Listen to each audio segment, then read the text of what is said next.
আপনি কোথা থেকে আসছেন? আমি জুরাইন বালুর মাঠের থেকে আসছি। জুরাইন বালুমাঠ থাকেন আপনি? জি। আপনি কি কাজ করেন? আমি আগে প্রাইভেট চালাইতাম ধানমন্ডি, অ্যাক্সিডেন্ট হওয়ার তুরাক চালাইতাম। জি অ্যাক্সিডেন্ট হওয়ার পরে এখান দিয়ে রড ঢুকছে। রড ঢোকার পরে আমার ব্রেনটা এফেক্ট হয়েছে। জি তো এফেক্ট হওয়ার পরে এখন গাড়ি চালাইতে পারি না। দারোয়ানের চাকরি করতাম, চাকরি চলে গেছে। তো এখন জীবন বাঁচানোর জন্য এই যে বাংলা রিক্সা চালাইতেছি। মানে পা গাড়ি চালান, পা রিক্সা চালান? পা রিক্সা জি চালাই। কালকে কাজলা অবরোধের মধ্যে এমনি সেমনি ইটের ঢিলা ঢিলা মারছে। এখন আমার বাজার টাজার নাই, ওষুধ যা ছিল টাকা ওষুধ ফষুধ খাইছি। জি। এখন আপনার কাছে আইছি যে আপনি আমার কাছে আছেন, এখন আমি আপনাকে কি হেল্প করতে পারি? আমি কি করলে আপনি খুশি হবেন? আপনি যা করেন, যে যা করলে। এখন এই যে আজকে যে 4-5 দিন ধরে যে সরকার দিছে, মানে রাস্তা আন্দোলন চলতেছে বা রাস্তাঘাটের সমস্যা চলতেছে, এই জন্য আপনি কাজ করতে পারতেছেন না। যে না, আপনি কি পায়ে পায়ে আর বুকে। বুকে ওরা কি মারছে? না, ইটা মারছিল।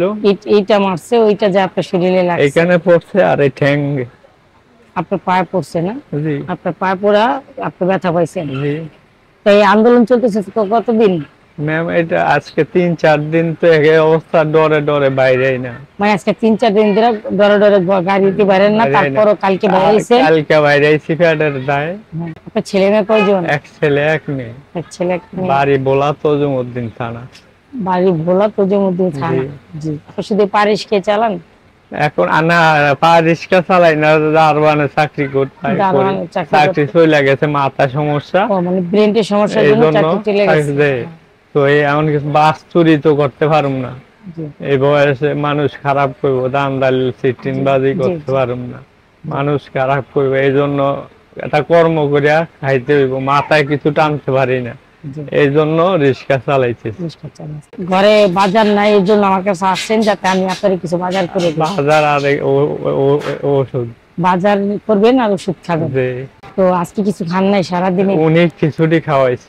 উনি খিচুড়ি খাওয়াইছে। আপনার ছেলে আর বউ, ছেলে মেয়ের আর বউ কি খাইছে? ওই সকালে 180 টাকার ভাড়া মারছি, ওইটা দিয়ে বাজার করে দিয়েছি চাইল ডাল। 180 টাকা ভাড়া মারছেন, এটা দিয়ে বাজার করে দিচ্ছেন। এখন আমি আপনাদের টাকা দিলে আপনি কি করবেন? এটা এখন আপনার দ্বারা আইছি 2 ঘন্টা হইছে, আমি চিনি না। এখান থেকে ফেরাই মনে হয় আধা কিলো হইবে। মানে হাইটে চলে গেছে? হাঁটতে ল্যাঙ্গে ল্যাঙ্গে হাঁটে গেছি। পরে লাস্টে ওনার আমার কাছে ইয়েও নাই, ওনারও যে ফোন দিয়ে জিজ্ঞাসা করুন। উনিও নাম ভুলে গেছে আপনার। তো উনি কাকে জানি ফোন দিছে, দিয়া আমার নাম জিজ্ঞেস নাম, ওনার নামটা কি একটু বলেন তো তাড়াতাড়ি, আমি চলে যাইতেছি। হ্যাঁ, পরে নাম লইয়া বলছে এই আর কার্ডটা দিস, এই পরে এই আইস। প্রিয় দর্শক, আপনারা দেখুন এই লোকটি কত অসহায়। আজকে এতদিন যাবত মানুষের আহাজারি, মারামারি, কাটাকাটি চলতেছে, অথচ দেখেন কারো কোনো কিছু যা আসছে না। কিন্তু এই ধরনের নিরীহ মানুষ, তারা ডরে রাস্তায় বের হতে পারছে না, অথচ গাড়ি চালাতে পারছে না, তাদের সংসার চলতেছে না। পেটের তাগিদে 2 ঘন্টা 2.5 ঘন্টার রাস্তা সে হেঁটে আমার কাছে আসছে, যাতে আমি তাকে একটু সহযোগিতা করি, যাতে উনি কালকে যে পাবলিকের এবং পুলিশের মার খাইছে ও থেকে উনি অসুস্থ। উনি আমার কাছে আসছে যাতে ওনার ঘরে বাজার নেই, আমি ওনাকে কিছু বাজার করে দেই এবং ওনাকে কিছু ওষুধ কিনে দেওয়ার টাকা দেই। এর জন্য উনি আসছে আমার কাছে, আমাকে খুঁজে খুঁজে 2.5 ঘন্টা খুঁজে তারপর উনি আমাকে পেয়েছে। সুপ্রিয় দর্শক, আমি জানি না ওনাকে কতটুকু হেল্প করতে পারবো, আমার কিসমতে কি আছে। ওনার কিসমতে যা আছে আমি অতটুকু ওনার জন্য করার চেষ্টা করতেছি। আপনারা দেখুন, যে ধরনের অসহায় মানুষের পাশে যদি আমরা না দাঁড়াই তো কে দাঁড়াবে? এই ধরনের অসহায় মানুষের পাশে আমাদের দাঁড়ানো উচিত এবং ওনাদের যে সহযোগিতা করা উচিত, যে সহানুভূতি দেখানো উচিত। যে আজকে এই যে রাস্তাঘাটে তো গ্যাঞ্জাম চলতেছে বা এত গ্যাঞ্জামই হচ্ছে, কত মার ছেলে বা কত মার পুত মারা যাচ্ছে বা মারা গেছে, বা সামনে কি হবে আমরা জানি না। যাতে ওনাদের কষ্ট না হয়, যাতে ওনারা কষ্ট না পায়, একটু দারিদ্র থেকে দূর করার আমি চেষ্টা করতেছি।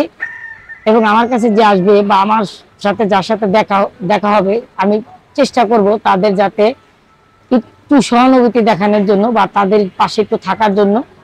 তো আমার আর কিছু বলার নেই। আপনারা ভালো থাকবেন, আমার জন্য দোয়া করবেন।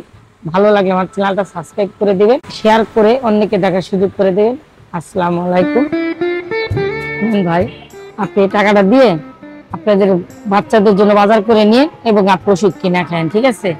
আর যে পর্যন্ত মনে করেন রাস্তাঘাট একটু ভালো না হয় বা শান্তি না হয় পর্যন্ত একটু ঘরে থাকার চেষ্টা করেন, ঠিক আছে? জানি না এই টাকা দিয়ে আপনি কয়েকদিনের বাজার করতে পারবেন, যেই বাজারের যে অবস্থা, ঠিক আছে? তারপরও ভাই আমার টুপিকে যা ছিল, মানে আমার সামর্থ্যে যা ছিল আমি অতটুকু আপনার করার চেষ্টা করছি, ঠিক আছে?